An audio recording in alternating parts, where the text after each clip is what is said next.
Captain, we have them! We've established Transporter Lock, the Star Trek podcast. Join Ken and Sabriel each week as they explore strange new episodes, seek out new plots and new characters, and boldly go where no podcast has gone before.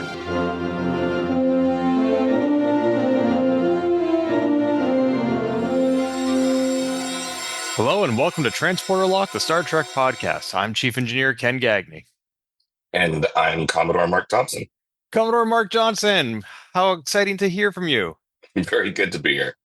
I wish it were good to be here, except it's a kind of a sad, bittersweet, melancholy occasion, that being the final episodes ever of Star Trek Lower Decks. That is a bit of a sad day, yes. Yeah, I just wrote a blog post for my movie blog, showbits.net, where I talked about how in the last 7 years, we've had 5 new Star Treks debut. Last year saw the end of Picard, and this year saw the end of 3 more, Discovery, Prodigy, and Lower Decks. I guess that's to be expected. Anytime a new show begins, it's going to end someday. It's just been a lot to take in 1 year, and this is the third and last finale of the year, Star Trek Lower Decks. Yeah, pretty close to the end of the year as well. Yeah. This will be Transporter Lock, the podcast will continue. There are a lot more Star Treks to record, but this will be our last episode about Lower Decks, which is sad because it's been a fun show. It's been a fun 5 years. But before we get to looking at the big picture, we have 2 more episodes to discuss. Fissure Quest is the penultimate episode, and the ultimate episode is the new Next Generation. So let's dive into Fissure Quest, these are sort of a 2-parter. These are the series finale put together. It ends with to be continued, just like the Best of Both Worlds and Time Zero. And we didn't have to wait a whole year or a whole summer to see the conclusion. We just had to wait a week. But yeah, let's start with Fissure Quest, which to almost no degree, kind of like the Upper Decks episode that we just recently watched, Fissure Quest doesn't star the main cast at all. Right. It kind of lets the main cast set up the episode, and then it gets passed off. Yeah, we very quickly pass over into a different quantum reality, which is the phrase they're using, which I guess is just like a different timeline where different things happen. It could be like the mirror universe. It's one of many. But yeah, we are watching the transporter duplicate of Boimler, who, uh, you know, I don't think I was the only one who expected him to be some sort of a villain working for Section 31. Right. That was kind of the way it was set up, and it's kind of how we always view Section 31. But turns out he was assigned to a very boring mission. Yeah, I didn't see anything morally ambiguous about what he was doing, which was a surprise. And it was nice to know that Boimler, no matter what universe he exists in, is ultimately a good guy. Yeah. And he seemed to be a stand-up captain throughout the episode, even if he might have been a little bored. Yes, he was. We were very quickly introduced to his very surprising and unexpected crew of the Animexander, I believe was the name of the ship. What did you, did you see any of this coming? Was any of it spoiled for you? I did know that Harrys were going to be there. I think I'd seen that in the preview of this week's episode, or maybe of the season. But I wasn't expecting to Paul or Dax or Garrett Or Bashir. or Bashir as the ship's medical office, the medical hologram.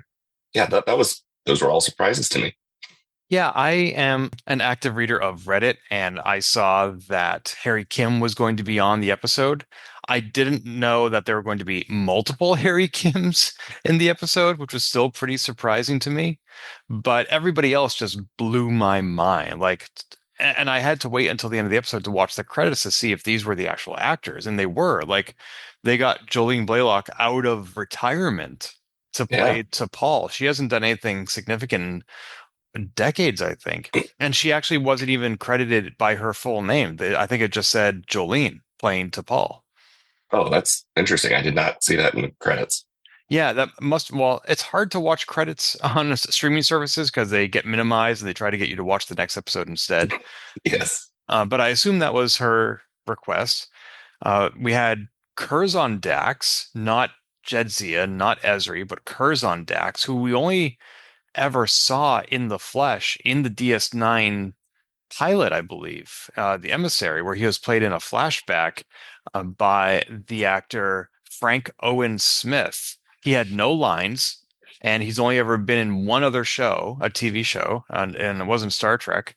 I don't know if that actor is still alive. And again, if he was, he has no basis necessarily to be a voice actor because he had no lines as Curzon. So they got the guy who plays Cerritos security officer Shax to play Dax. Oh yes, I had remembered reading that somewhere after watching the episode that Shax was Dax, and it wasn't really he didn't really have to change himself much at all. No, I mean he was a little bit more grounded, but definitely very aggressive and very warfare oriented. Yeah, Yes, those that definitely defines both of those characters. but that was kind of interesting though that William was played by the same actor that plays Boimler, and yet he was able to put out such a completely different character, and it was still believable as Boimler. Yeah, he wasn't the guy in a Boimler who freaks out, but he was still the Boimler who, this was a different Boimler, a different Mariner. And even though the show focuses on four characters, it's always been especially those two. And we had them in this episode. And it was nice to see, as they very clearly stated in the episode, their trust transcends realities. Yeah, it was very sweet. Yeah. Kind of a good lens to look at them from a different angle, especially a mariner who has never spent a day in jail. Yeah. And who doesn't like risk or danger. And yeah, it was fun to see a side of her that is simultaneously very much her and very much not her. Yeah, it was, and it was great to see that even though they were both from different realities, that they were just so comfortable with each other right from the start. Yeah, they just picked up right where they never left off. Yes. What do you think about Bashir and Garrick? That was a surprising twist, especially, I guess. So we've had this before where we've had a hologram um, that someone fell in love with, uh, and that's based on a real person. So I'm wondering if, and at that time it was treated as though it were some sort of violation. I'm wondering if because they're both from different realities and they'll never intersect with the original um, Bashir, if that's why it's kind of just accepted in this one and doesn't have any moral quandary to it. I hadn't even thought of that. That's a really interesting take. I would guess that similar to how the Doctor on Voyager was based on Dr. Lewis Zimmerman with his permission, he's the one who designed it. Dr. Bashir must have participated in the creation of this version of the emergency medical hologram. So, unlike Leah Brahms, who had no awareness that her simulation was being used in that way, I suspect Julian Bashir knows that he is a medical hologram. Right. And that this medical hologram could gain sentience and experience a life of his own. I'm guessing that just like how in the TNG episode Measure of a Man, where Data was granted individuality and sentience and consciousness, or not granted, but recognized as having those things. Maybe this Dr. Bashir comes from a universe where holograms have those same rights, which is what the Doctor on Voyager was pushing for when he penned his own novel. Right. And I thought he did eventually gain rights as a individual. Yeah, it was sort of a compromise. It wasn't everything he wanted. They said, we will recognize you as the author of this work, but we are not ready to grant you citizenship in the Federation. Mm, right. Um, well, our Bashir uh, also has a mobile emitter. Yes, which yeah, that's right. That's because that's technically from the future. That's from the Voyager episode where they went back to San Francisco and got future from the tech from the future. So I wonder where that technology came from in Bashir's future. I don't know. And T'Pol is from the past, unless I guess as a Vulcan, she might not age that much. She could be very long lived. That's true. But going back to Bashir and Garrick, this was the first canonical manifestation of Garashir. Yeah. Even though they were very close or always bickering in the in DS9. Hmm. Did you see the DS9 documentary, What We Left Behind? No, I did not. Oh, well, the showrunners on that show said that they actually wanted to make Bashir and Garrick a couple on the live action TV show back in the 90s, but that was just a little bit too ahead of its time back then. Yeah, I So could see this that. so this animated episode where they brought back the same actors was finally an opportunity for them to make good on not only what they had wanted 30 years ago, but also what fans have wanted for the last 30 years. Right. That's an interesting way to actually follow through on what they had intended. Yeah, did you find it to be surprising, natural? Was it satisfying to see? DS9, I've watched once through, like while it was being aired live. Um, so I do remember the characters, and I do remember them always being around each other. I never knew any of this was supposed to happen. So for me, it was very surprising to see them in a relationship together.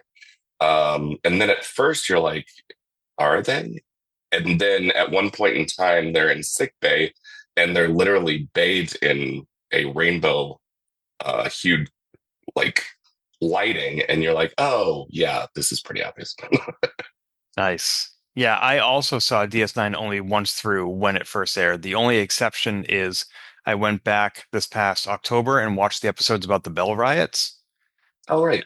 because those episodes were set the first weekend of October 2024. And Yes. so I was watching the episodes as they were happening, basically. But otherwise, same here. I haven't seen them since, but that show was so revolutionary for its time. It left such an impression on me.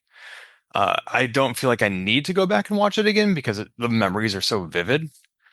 I do feel, though, that even though it was one of my favorite Star Treks, this episode of Lower Decks was maybe a little too DS9 oriented because they had Bashir and Garrick, who were both medical officers. I'm wondering why they needed two medical officers. Anyway, they had Bashir and Garrick and Curzon, who were all from DS9, and then they had Kim from Voyager and T'Pol from Enterprise.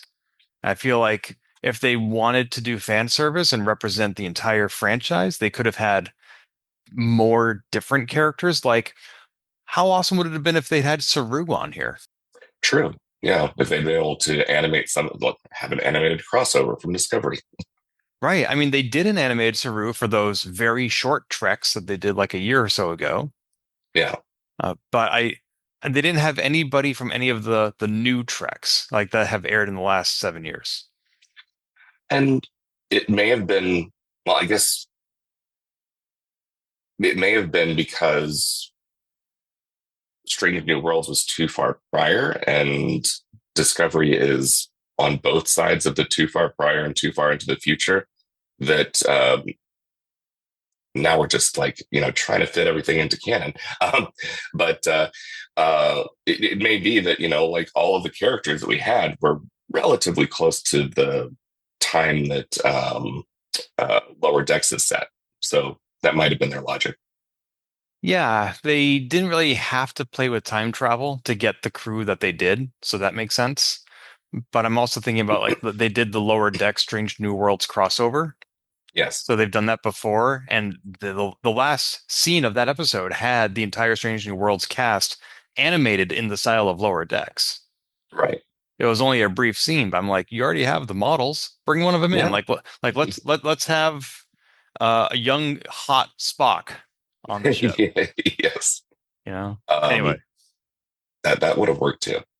yeah, or just like if Curzon needs somebody else at the helm, it would have been cool to see Kayla Detmer.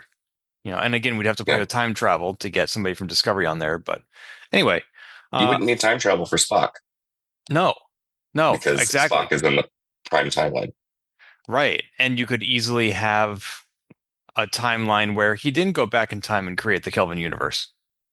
Right. Yeah.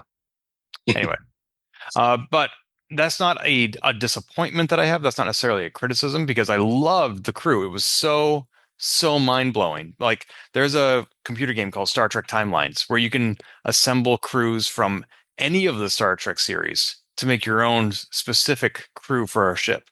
And it felt like they were playing that game on lower decks. It was amazing. Yeah, I really enjoyed the episode. Kind of the Harry Kims were a fun little part of it, with DePaul even throwing a line of, in fact, indeed, most of our crew is Harry. Right. And They I just refer to him in the singular, even though there's like 7 of them. Oh no, actually, somebody went through and counted, and I think there are 15 of them. oh gosh, that's a lot. I thought there were only 8. Interesting. Yeah. I liked the exchange that T'Pol had with Mariner, where T'Pol said, I have no Boimler in my reality, so I have no basis for comparison. And Mariner was like, oh, he's kind of like Jonathan Archer, a huge Starfleet nerd. You had one of those, right? She's like, in fact, I did have a Captain Archer, and huge Starfleet nerd is an apt description. Yeah. Because like nerd is not a word that a Vulcan would use, but to quote it back in context and be like, oh my God, Scott Bakula as Captain Archer was a Starfleet nerd. I love it. Yeah, with abs. Yeah, and also DePaul had great repartee with Curzon. Yeah. Um, and uh, and by the end of it, admitting that they were friends. Yeah. Yeah, that was sweet. They were arguing the whole time, and just like Garrick likes arguing with Bashir about which reality they're going to live in T'Pol seemed to secretly enjoy antagonizing Curzon. Yeah, it was it was definitely it was kind of fun to watch them, because you knew that they were, uh, even going back and forth, you knew that they were still respectful of each other. Yeah. And there was one more cameo we haven't mentioned yet, which was Lily Sloan. Oh, right, from First Contact. Yes, that was a big surprise to see her there. Yeah, somebody on Reddit said that this actually resolved for them an issue they've had for the last 30 years or so, which is there's much historical record of Zefram Cochrane creating the first Starfleet or first warp vessel, and blah, blah, blah. And there's never been any really historical recognition for his assistant who made it happen. Right. But here, finally, she is, and she's still in some reality out there exploring, pushing the boundaries of time and space. And we were talking about how time travel would have been needed to get all these other cast and crew from other series on. Well, she existed in 2063, Right. like the year 2063. So that's like 300 years before Lower Decks. And so there must be some sort of a quantum reality where humans are long lived or time is different and it proceeds at a different pace or whatever. Yes. Well, also, maybe when you're traveling between quantum realities, you don't necessarily have to land in the same time spot every time. I don't know. It's possible. In which case, I again ask for more Discovery characters on this show. But We can't have it both ways, can we?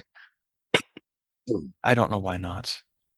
But yeah, they got Alfre Woodard back to play Lily Sloan. She was great in First Contact. She was great in the Robert Downey Jr. movie Heart and Souls, if you've ever Oh, seen that. right. I do remember that. Yeah. I don't remember if I saw it or not. Those are my two of her favorite performances. And yeah, it was the ship that she built was fascinating. Like they were purposely not contacting people because they had a non-interference clause, just like a prime directive. And so Right. it turned out like we thought Boimler was the villain going in, and he wasn't. He thought Lily Sloan was the villain, and it wasn't. There was no villain. It was just an accident, kind of like in TNG when they were restricted to, I think, warp 5 or so, because anything above that was tearing the fabric of time and space. In one episode. Yeah. And then we never heard about it again.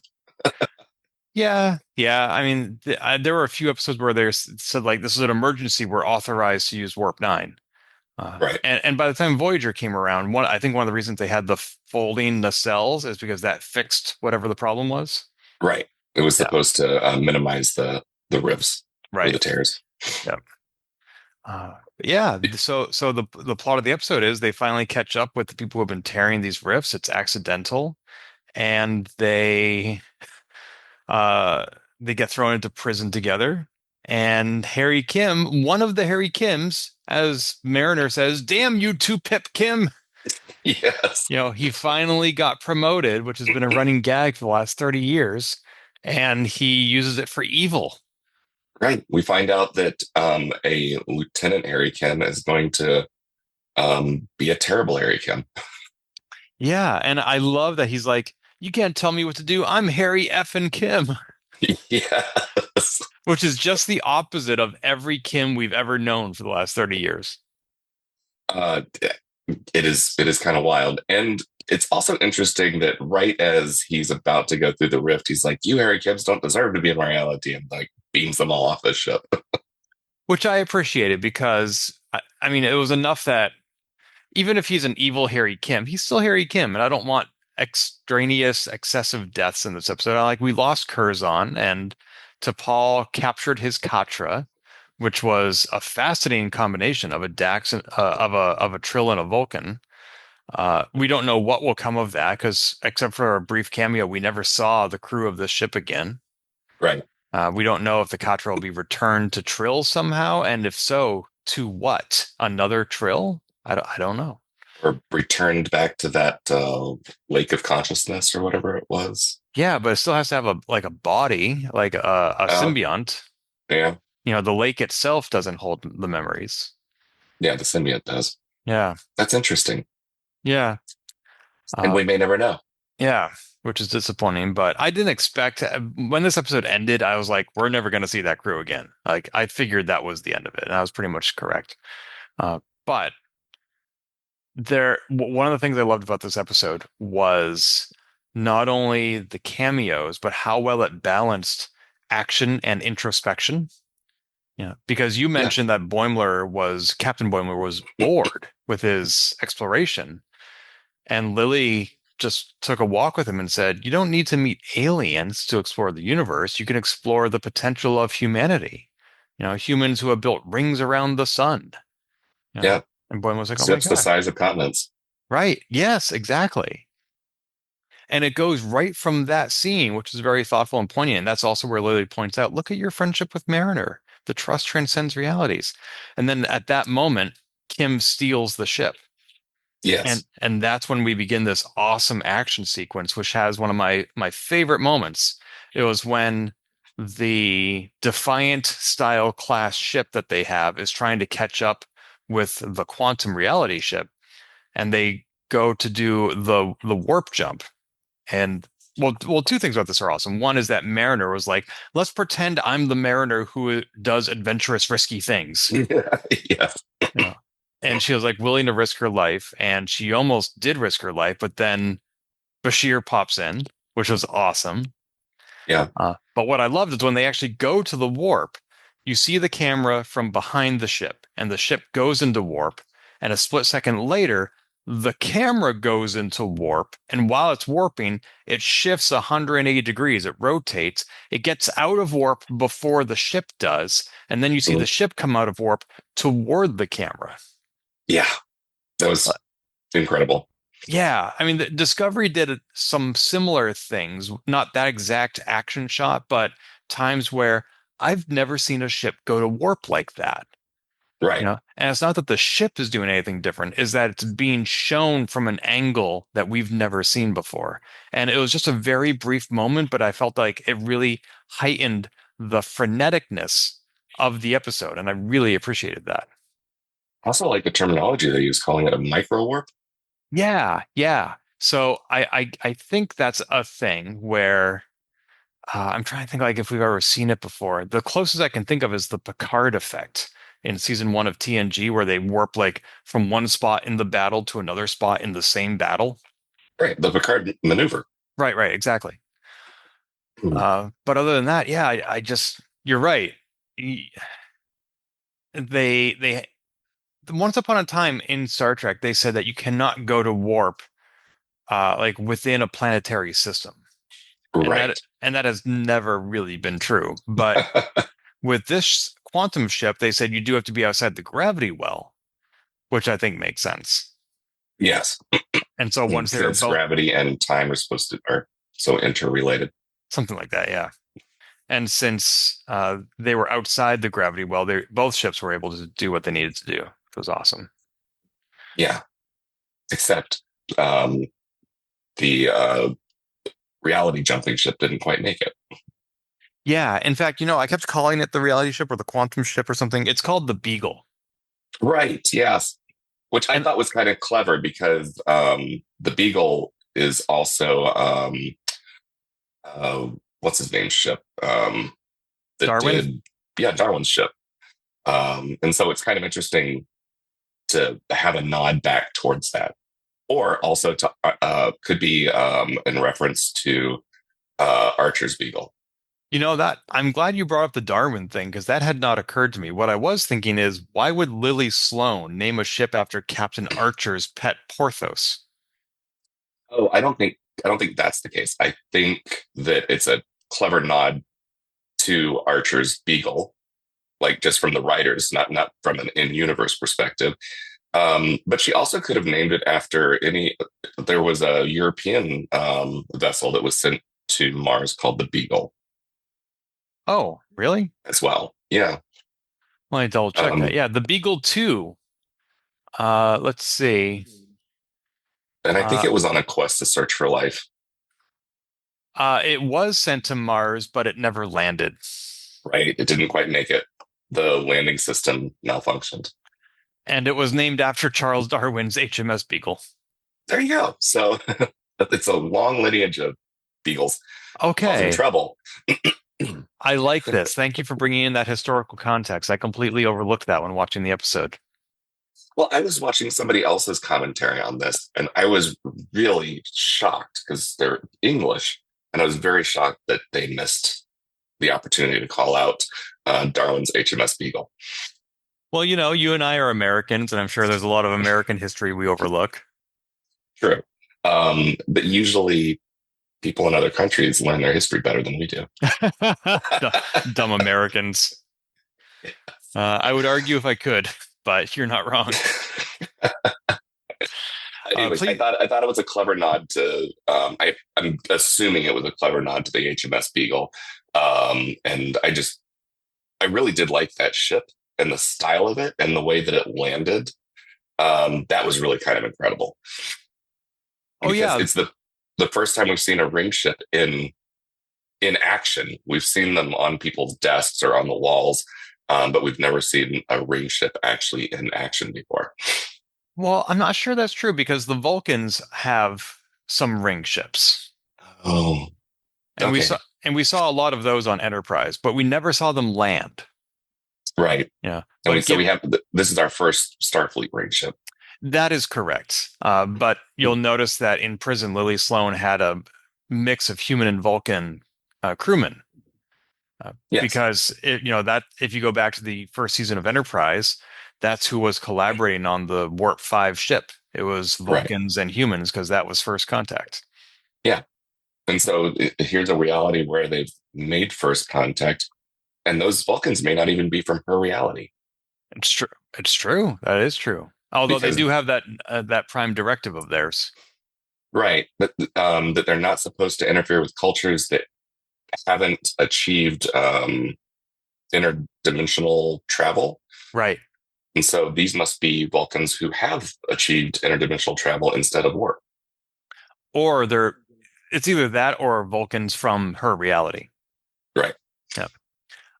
And speaking of ship names, the Anaximander, which was the name of the Defiant class ship, I assume it was Defiant class, that William Boimler was captaining.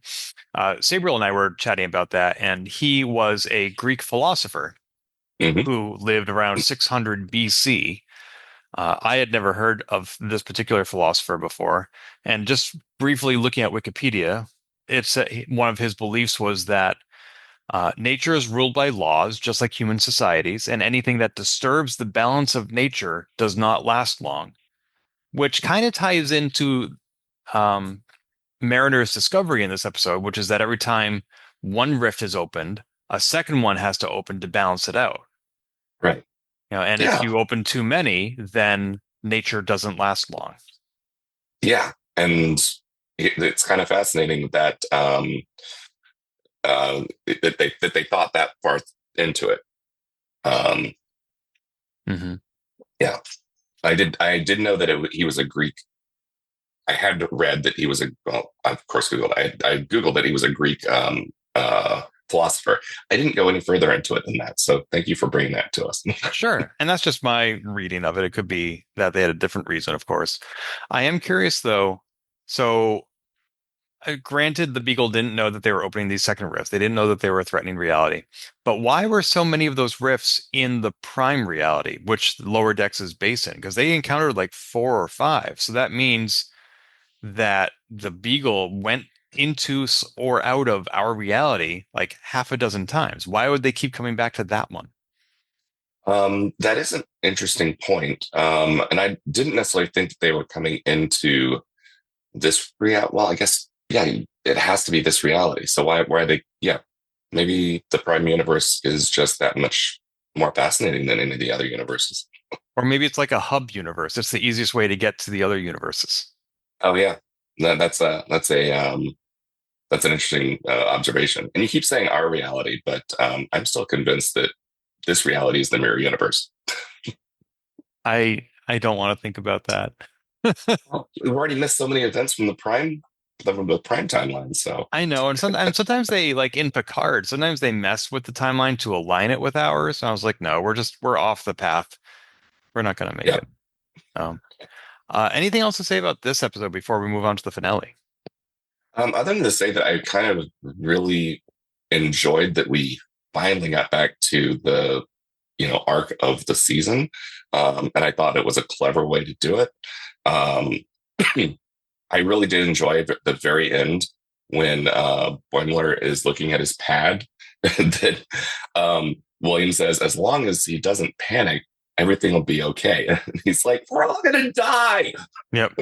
That Yeah, was which that is was a great way to end the episode. it's exactly what we expect from our Boimler. The only other thing I'll say is something that I was just reading before we started recording this podcast, which is apparently Harry Kim was also supposed to be a character in the third and final season of Star Trek Picard. Oh, really? I Yeah, did not know so that. well, none of us did because it didn't happen in the end, but the actor was given a script that had him in 3 episodes of Picard. He flew out to LA to do a fitting to get the uniform. And then the script was changed to be 2 episodes. And then it was changed to be 1 episode. And then he Oh, wasn't in it at all. so we could have had an extra 2 episodes of Picard with Harry Kim.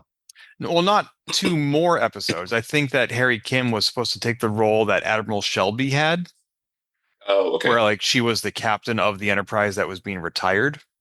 Yeah, And so that was supposed to be Captain Kim, I think. I see. And it would have been great to finally see him promoted. I don't know why it didn't happen. I don't know why they changed the script. Maybe they felt that they had too much going on, but especially since they already had Seven of Nine, it would have been neat to see her reconnect with at least one of her old Voyager crewmates. I mean, they mentioned Admiral Janeway so many times and then she never showed up. Right. Why couldn't they have Not, Captain Kim? yeah, that's interesting. Yeah. Well, because you can't have a Captain Kim. He's always going to be an ensign. Or two Pip Kim. Ah. We see what happens with two Pip Kim. We don't want to know what happens with Captain Kim. Yeah. I'm guessing none of those Kims were our Kim. No, probably not. Yeah. Considering our Kim does make it back home alive. Well, yeah. I mean, like all those Kims did, right? Not all of them. And they did have a brief discussion where they were like, did you make it home? Oh, that's right. That's right. Interesting. All right. Well, shall we move on to the final episode? I really don't want to, but if that's the direction you want to go, sure. Yeah, the new Next Generation picks up where the last episode left off. We don't see any of the quantum realities again. We just see Boimler freaking out, bringing the information to the captain. The captain trusts them and brings it to Starfleet Command. And Starfleet Command issues an order that in the end didn't really play out the way they expected or the way they promised. They said, The Cerritos is the crew that has to do this. You have to save all of reality because the Boimlers are connected somehow. And Right. that never ended up being the case. Like we never saw William Boimler again, and he wasn't even like a quantum reality Boimler. He was just a transporter duplicate from this reality. There was no communication between them. Boimler himself didn't do something special because he has a mirror or a transporter duplicate. I was like, yeah, that ultimately had nothing to do with it. Yeah, like a red herring. Um, there was a brief mention that the Enterprise was too far away. Yes. So it's one of those situations where I guess we're just in one of those places in the universe where only one ship is going to be around. I guess when you think about it, though, if you have a big, quadrant and you want to cover it within as many ships as possible so that you're, able to respond to anything, then maybe there will only be one ship close enough to any event. Yeah. It's just Or usually the Enterprise. or another reason might be I was recently watching this YouTube channel called Pitch Meetings, Yep. which describes movies we know and love, but it points out all the absurdities in them. And like, for example, I was watching the episode for the movie Face Off, Nicolas Cage and John Travolta. Mhm. And the YouTube channel is a scriptwriter pitching a movie to a producer. And the scriptwriter says, so the movie opens with Nicolas Cage shooting John Travolta because he's been hired to kill him, but he doesn't succeed and he doesn't kill John Travolta. He hits him and then he's just lying there on the ground. And the producer's like, oh, so then Nicolas Cage must go up and finish the job because the John Travolta's lying right there, right? The scriptwriter says, no, he doesn't do that. And the producer says, why? And the scriptwriter says, so the movie can happen. Yes. Oh, well, that is a good reason. So, yeah, the reason the Cerritos had to be the ship to save all of reality was so that the finale could happen. True. It wouldn't be much fun if we had to watch some other crew save the universe. Yeah, especially if the show continued to focus on the Cerritos. They're like, well, we hope that they were successful. I guess we'll never find out. Yeah. You know? So yeah, they also. What did you think of the Klingons in this episode? Of the Klingons even being in the episode? Um, it was kind of interesting. Again, we open on right after the Boimler scene. We go in just or do we open with the Klingons? Is it a cold open on the Klingons? I can't remember. I think you're right. It was a cold open on the Klingons. Yeah. Yeah, and it's kind of interesting that um, the captain of, or sorry, I guess she's the admiral of the fleet, or captain of her fleet of ships, Sure. was so upset with Boimler's friend that she decides to use this one opportunity of a ship being destroyed by a quantum fissure to go chase after him. It seemed kind of convenient to bring him back in. I'm not mad at it. Yeah, I found like so she told the rest of the ships in her fleet, "Oh, we're going to go attack this wine merchant basically." Yes. And the other Klingons must have known, like they saw the other ship get destroyed by the quantum fissure. So they knew that this wine merchant wasn't to blame. And so I just felt like, okay, first of all, the Klingons are lying and they're firing on an unarmed ship, which is no match for them. There is no honor whatsoever here. And I feel like somebody on one of those crews, if not the captain, would have objected and said, you do my family name dishonor. I will not fire on an unarmed ship. Yeah. Yeah. I would have thought the same thing that I was thinking the same thing that at some point in time, somebody should mutiny here because this is kind of a weird personal vendetta to go after when it's clear that this character had nothing to do with the ship being destroyed. And then the Klingons who were escaping seem to know exactly where to go to find the Cerritos. Yes. Well, it was his brother actually that was able to pilot to the Cerritos. That's true. But then, like, even when they were on the ship, there was the whole thing about, like, who hid my brother? Who is holding him? And, like, Ransom's like, I did it. And, or, like, we never found out where he was hidden. Like, Right. like they Like hidden scanned. from ship sensors and everything else. Right. Like the ship said he's not on board, but clearly he was. So he was being masked somehow. And like at one point when they go looking for him, they find Boimler hosing down the dolphins. Yeah. And I was like, Boimler, weren't you doing something else important? Why are you here? Well, he was at the helm. Wait, the helm was on the left or the right? I can't remember. Yes. He was at ops. Like he was He was no, on he was on the bridge. yeah, he was on the bridge. He was either at the helm or I think he was at ops. Ops is on the right. And he's there and then stands up and says he has to go do something and then just leaves. And then somebody comes in and takes ops from him. And then next thing you know, he's hosing down these dolphins. And I was like, that just seems weird. Why did he leave the bridge to go hose down dolphins? It didn't make any sense to me at all. Yeah, I feel like maybe I only saw the episode once. Maybe I should have researched it further before recording this podcast. But maybe there was a line of dialogue where somebody says like, "Cetacean Ops is under attack" or whatever, and he is like, "I'm on it," and he goes down there. Maybe I missed something like that. I watched it. I watched the episode only once. I normally watch them twice, but I watched this episode only once, and there was some sort of dialogue where he had to leave the bridge, but I didn't really catch it the first time through. So maybe that is something that we need to go back and watch.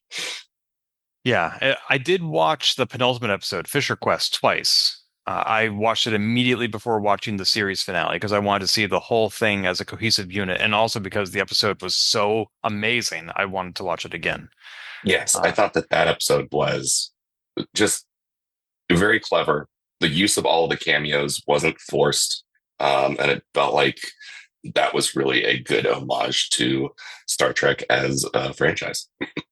Yes, yes, I fully agree. The Fisher Quest, I'm sorry, not Fisher Quest, the new Next Generation, the final episode which we're talking about now, is it didn't have any cameos that I was aware of. I did read somewhere that somebody said like, "Oh, it'll have another guest voice actor," and I was like, unless you're talking about the Klingon brothers, I don't think anybody came back for this episode. I tried to watch the credits. Again, Paramount Plus makes it hard to do, but I didn't see any familiar names from other Trek series. I don't recall any either. I think the guests are the two Klingon brothers. Yeah, that makes sense. But most of this episode, or so it felt like, took place in the quantum fissure, and we saw the Klingon ships and the human ship constantly changing their class, their structure, their integrity, etc. I guess some of that would have been cool for people who like really know Starfleet ships very closely, but for me, I was just like, okay, they have one to sell now instead of two. And I'm sure somebody else was like, oh my gosh, that's the so and so class that we saw in this one episode of TOS back in 1968. And I'm like, or that's from the animated series in the 70s. We've never seen it on a canon show before. And again, maybe I could have done more research and pull up each of these class ships in Memory Alpha or Memory Beta, but I was just like, okay, the ship is changing. I did enjoy seeing the ship changes, and then to have them change on the inside, and for Rutherford to be so frustrated because he can't keep up with the changes. I thought it was clever. I kind of, I was kind of miffed when the Klingon vessel turned into a frigate. You were Like, miffed? Yeah, I was like, oh wow. Well, I guess surprised would be Okay. the better expression. It was like, oh yeah, they did that. And then there's bodies floating everywhere. I thought it was awesome. I loved it. Yeah, all lives lost. Yeah, no kidding. There's this wonderful Brandon Sanderson novella called The Emperor's Soul, where there's a form of magic that people can do that changes a physical object into something it could have been had the timeline been slightly different. And usually the change is temporary, but like a prisoner might be, somebody might be in prison and there are some iron bars, and they're like, well, what if the iron that was transported from the mines on the other continent to here to form these bars. What if that ship had sank and the iron never made it here? And so they had to use a different local material that is more brittle. And so all of a sudden, the iron bars turn into bars of a different material that they're able to bend and get out. Oh, yeah. You know? That's interesting. So it just temporary reality shift to meet the situation. Yeah, exactly. And so that's kind of what was happening here was like, what if the Klingons built this kind of ship instead of that? You know, it's again, these different ship models that we saw were coming from different quantum realities. And Right. all a quantum reality is like a Marvel TV show, What If? Right. What if this happened? So we got to see that in very rapid succession. There was also a line of dialogue where the crew is wondering why the Klingon bird of prey isn't changing as often. And they're like, well, because they almost always build birds of prey. Right. They have the one model and that's it. Yeah. Over and over and over again. You know, Um, until they pointed that out, I'm not sure I'd ever really thought about that. Like we have so many different classes of Starfleet ships, but every time we see a Klingon ship, we know it's a Klingon ship because it's a bird of prey. you're right. And it doesn't change by very much ever. Yeah, you don't see Klingon science vessels that are using a different shape. Oh, back to the beginning of the episode, um, when the when one of the birds of prey is hit by the quantum wave from the big bad fissure, um, the crew briefly turns into Discovery era Klingons, or not Discovery era Klingons. Yeah, Discovery era Klingons, where That's what they were. they had that dark skin with the blue hues and everything. Interesting. I knew that I mean, obviously I saw them changing. I didn't know what they were changing into. That is fascinating. Huh. Good Yeah, catch. at least I think it is. I've only watched the episode once. I didn't freeze frame and like analyze it, but that was my impression. Well, that makes a lot more sense than them turning into a different alien species completely. Yes. Yeah. So I like that. That's awesome. Well, they turn into regressive Klingons on the ship, and then start tearing at each other. Very similar to what Worf turned into in that TNG episode. Oh yeah, I had quite forgotten about that. But yes, that would be where they got it from. Yep. Yep. They all devolved. There was one transformation of the Cerritos that I didn't quite understand, where they actually bifurcated into two ships and each ship was controlling the other or something. Yes, and they used some physics technobabble to be like they've lost their entanglement, and so that's why they were splitting apart because they had the ship had lost its something entanglement, and so that's why they were splitting apart. And then T'Pol and Tendi had to work together No, more than they not ever had before to bring it all back to bring two ships in together. no, not to Paul. Not To T'Pol, Lynn. to Lynn. Thank you. There's too many apostrophes. uh, but yeah, they were like, first we had to compete. Now we unite as science besties. You Yes. know, and they had like a very anime-like cinematic, which I thought was clever, if a little out of character. But yeah, I went back and I rewatched that scene. I was like, it was so brief, and I didn't quite understand it. It was I like that. Okay, T'Lyn and Tendi are friends now. And by the way, Tendi had like almost nothing to do with this entire episode. It's true. And Rutherford, yeah, he was getting frustrated with the Cerritos, but that seemed out of character with him. Like he is such a happy-go-lucky guy. Like nothing bothers him. Like when things break apart, he's like, "Woohoo! Now we get to fix it." Yeah. Whereas this episode, he was like, "Oh my God, I hate the Cerritos. It's so slow. If only we had a better ship." And I was like, "That is not anything we've seen from him in the last 5 years. We've never seen any build up to him being frustrated with being on the Cerritos." It turns out that his implant was bothering him. I don't know if it was, well, that's true. He was trying to get it to work and it was shooting plasma, which is not supposed to. Right. And Oh, that had been set up in the last episode as well. in the opening scene of the previous episode. He'd Right. been messing with it. And so, yeah, it was kind of a last minute throw in thing, but it did make him realize that he was better without his implant. Yeah, I mean, there have certainly been times when I'm trying to build an automated way to do something on a computer, and I'm trying to like use all these tools, and the time it takes me to build the automated tool is longer than if I had just done it manually. Right. I think that's what he Um, figured out is like he was trying to interface his implant with the Cerritos. He's like, no, I just need to do this manually. Absolutely. It kind of did you do you watch Silo at all? I saw the first season and I've read all the books. Oh, okay. So in the most I can't do that. I don't want to spoil things for people. Thank you. Yeah. For those listening, go watch season 2 of Silo, now airing on Apple TV Plus. Yes. There is a oblique I guess storyline that kind of ties into this idea that Rutherford could do things manually instead of using his implant. I like it. Cool. Did anything else happen in the Fissure that we want to talk about, or shall we skip to the end of the episode? I think we can move on from the fissure. We covered most. I think we covered everything. Yeah, eventually one of the Klingons says, like, you can't you can't stop the river from flowing, but you can dam it.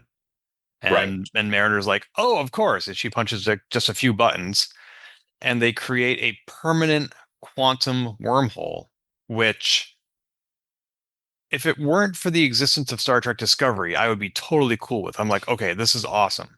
But also, this means there has been a permanent quantum wormhole in existence for the last 600 years by the time Discovery airs. And like this, nobody's ever mentioned this. Like, this is bigger. This is so much bigger than the wormhole on Deep Space Nine. That was to Yeah. one section of space in our reality. And the quantum wormhole, I presume, goes to many realities. Like, that is infinite resources that people are going to want to pillage and plunder. Right. You probably have to set up a permanent guard there I to mean, prevent. they did move Starbase 80 there. Oh, that's true. Because Uh, it's the only Starfleet structure that wasn't made of modern materials, and so it wouldn't be affected by the fissure. right.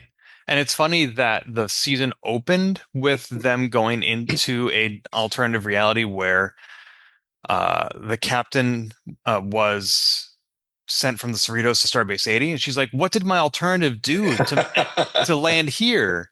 And then in the Yeah, series finale, she ends up there as well. right. And is happy for it. Yeah, like it was her choice. She wasn't sentenced there. And she and her husband get to experience homemade sanitizer together, Yeah, or just that like weird base T'Pol did. sanitizer. Yeah, yeah, we saw that when the last time they went to Starbase 80. I was like, "Oh, that's from the series premiere of Enterprise. That's old Yes, school." And also, when they're on Starbase 80 in the finale, in that closing scene, we do see the crew of the Animaxander. right. Briefly. Yeah, Well, because I assume that the Animaxander is going to be the vessel that they'll be exploring those quantum rifts with, or the other quantum realities with. possibly. At the very least, maybe William Boimler had to go back to his own reality. Uh, but actually, that's one more scene from the previous episode that I wanted to comment on was when they were like, "We can doom all realities or one reality, but how do we choose which reality?" And William Boimler was like, "Scan me, use my reality." And I Because he don't knew that they can handle it. Right. And also, I don't think he might have made that decision if it weren't for the insight that Lily had him make with Mariner. It was like, oh, I trust these people. Like, even when he saw Mariner, he was like, I think one of them asked, like, do you have a Tendi? Do you have a Rutherford? And Right. Boimler was like, yeah, but I haven't seen them in a long time. But like, he just came to realize, like, oh, humanity is the final frontier, and I know the humans who can handle this. And I thought that was poignant. Like, why would you do this to yourself? Because Yeah. you know you can handle it. What doesn't kill us makes us stronger, I suppose. or something like that. Yeah. Looking at these two episodes together, I will say that the penultimate episode, Fisher Quest, somebody walked in on me just as the episode was ending. Like, they saw it say to be continued, and they were like, "How is the episode?" And I had to say that was one of the most intense episodes of Star Trek I've ever seen. There have been over 900 episodes of Star Trek, and that was one of the most intense. And I need to catch my breath from Yeah, seeing so many crew from so many shows in a moment where two main characters died and all of reality got threatened. Now, granted, that's been the scale of things for many Star Treks lately. Like every season of Discovery, all of reality was threatened. Like one season of Discovery, the stakes were higher than 7 seasons of Deep Space Nine, which was the Dominion War. right. Which I appreciated the scale of the Dominion War. I thought that was a better threat. But nonetheless, if all of reality is going to be affected, I thought Fisher Quest was awesome. And somebody else on Reddit pointed out that like that was a good penultimate episode. I'm glad they didn't do it for the final episode because the final episode of Enterprise, they were like, "Oh, let's do a homage for all the Star Trek fans out there. Instead of focusing on the Enterprise crew, let's make it about the TNG crew." Right. And people were like, "No, the show is called Enterprise. Let's focus on Enterprise." And that's what they did for Lower Decks. They were like, "Let's bring all the other shows in for the penultimate episode, and then the final episode will be about the Cerritos, the show that people have been watching for the last 5 years." Yes, and I did really appreciate that too. I thought it was a fitting close to the series, and I also feel like it's potentially setting up something else because it seems like the Cerritos is still going to be moving forward. Now captained by Ransom. Yeah, some of my favorite finales, such as Quantum Leap and Cheers, are shows that end with the characters continuing to do what they've always done. Like Right. Deep Space Nine was also a great finale, but it scattered everybody to the winds and it felt very final. Whereas Cheers and Quantum Leap, you were like, I love what these characters have been doing for so long, and it heartens me to know that they're going to keep doing it, even if I don't get to see it. Right. So Prodigy was like that when it aired, and when its finale aired earlier this year. Lower Decks is doing the same thing. I think that's why it's called the new Next Generation. Right. And one of the things I wrote in my Showbits blog post was that we've seen people from Voyager and the Next Generation and Enterprise all show up on Lower Decks and Deep Space Nine to sort of like pass the torch on to these characters. And these characters, especially being voice actors, if they're a new animated series, or in the case of Boimler and Mariner, live action on Strange New Worlds, I think this is the new Next Generation in the sense that we're going to see them in future shows, passing the torch on to the next cast and crew. So that's a good way to think of it. That they'll be there uh, in cameos going forward. Yeah. I mean, we never thought we would see Janeway as the main character on Prodigy or Harry Kim and Tom Paris show up on Lower Decks. Right. So you never know when you're saying goodbye to these cast and crew for the last time. And so I fully expect that the characters from Lower Decks, we haven't seen the last of them. I certainly hope not. It would be nice to see at least Boimler and Mariner do a little short trek maybe somewhere. Yeah. Yeah, whether that's with a capital S, capital T, or a lower S and lower T. Because Yes, they're all astronauts on some sort of Star Trek. that's yeah, absolutely. What did you think of the fifth and final season of Lower Decks? I enjoyed it overall. I don't think it's the best season that they've had. I think it was a really fitting ending and it was satisfying. Um, yeah, I would say 4.5 stars. It's hard for me to remember like which season is which because they don't all necessarily have they all have arcs, but they're all very loose, and there are a lot of episodes that don't tie into them. Right. I thought this season had some real standout episodes, and then others that were not as good. I didn't enjoy them as much. So I would say this was a great season, but it's hard for me to say what the best season was because I've only watched the series through once. And again, like which episode was which season and vice versa.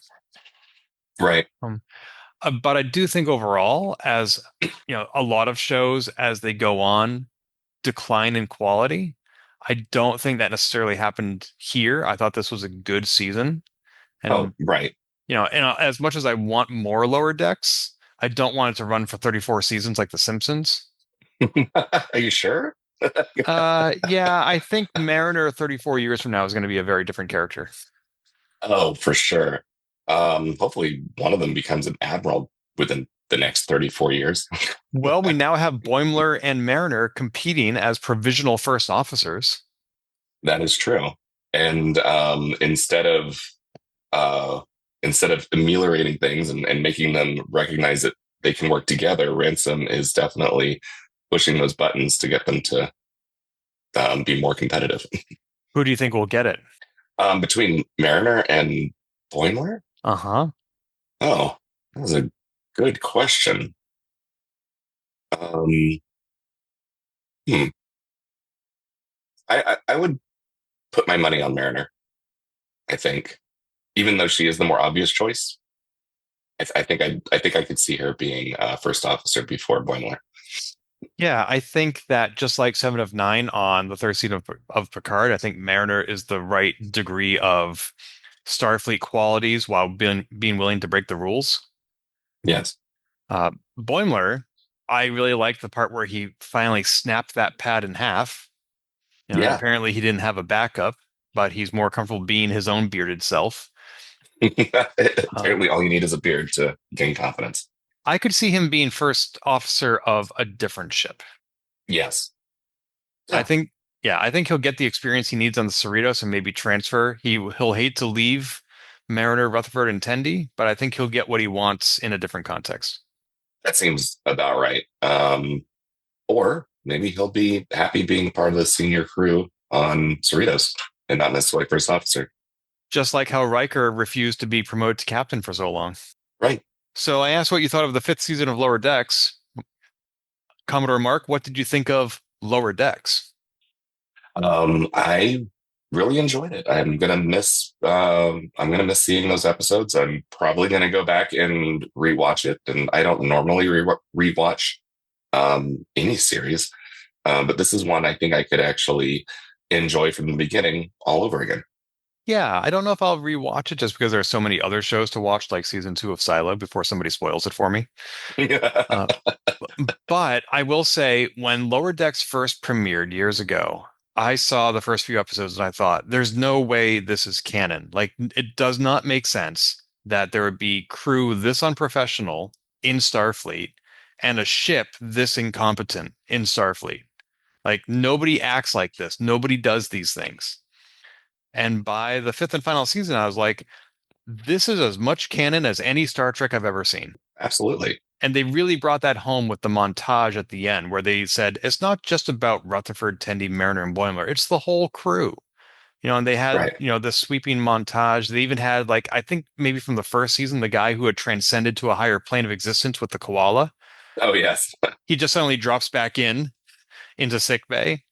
But they had uh, the doctor, they had the psychologist, they had the security officer. They just had so many wonderful people on this ship who all in their own way were living out Starfleet ideals and getting the mission done at the end of the day. Right. And I think that's what ultimately mattered, whether they were doing first, second contacts or saving the universe.